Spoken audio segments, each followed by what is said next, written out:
Lewis Hamilton insisted he still loves Formula One after his most challenging weekend of his Ferrari career so far at the Hungarian Grand Prix.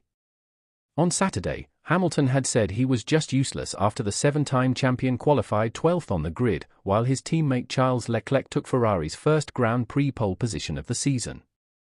On Sunday, Hamilton finished in the same place, while Leclerc, after fighting with the race-winning McLarens for the first two-thirds of the race, faded to 4th place, his car apparently afflicted by a problem in the final stint. Hamilton said he felt the same as he had after qualifying.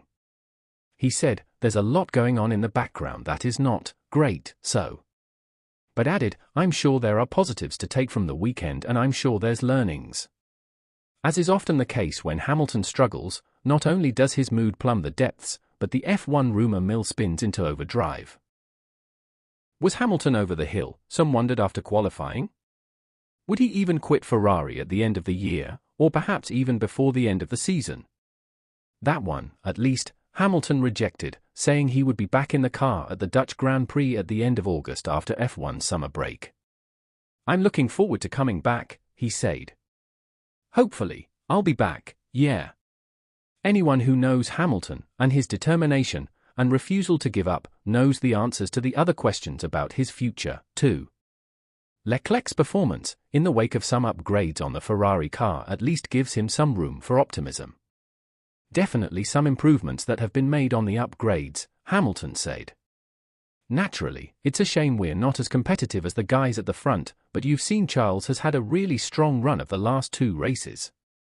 The car is definitely progressing, so we have to keep trying to extract more from it." What does his boss think? Team principal Frederick Vasseur injected some perspective into Hamilton's situation.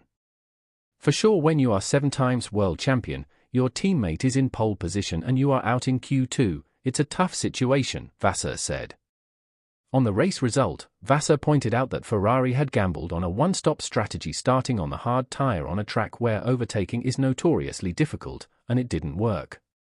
"I can understand the frustration from Lewis," he said, "but this is normal, and he will come back."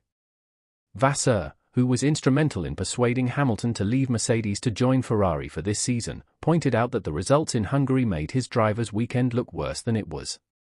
Yes, Hamilton had been 0.247 seconds slower than Leclerc when he was knocked out of qualifying after the second session.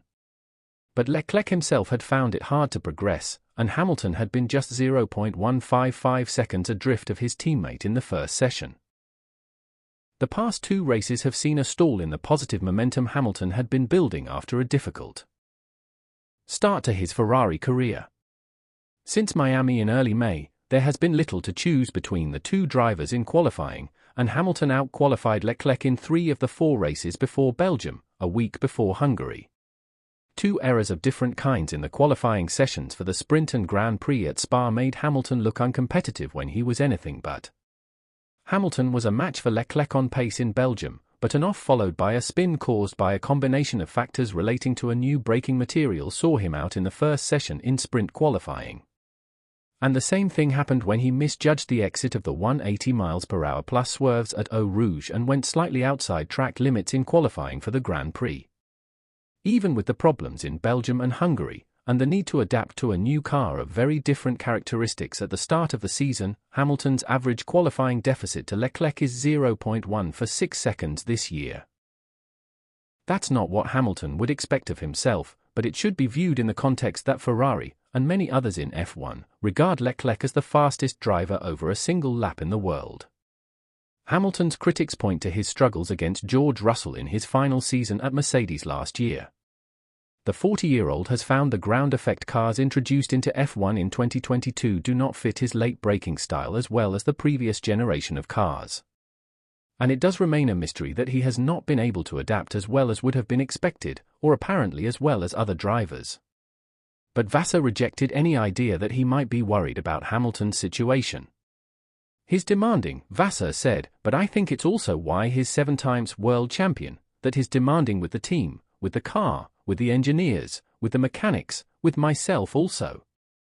But first of all he's very demanding with himself."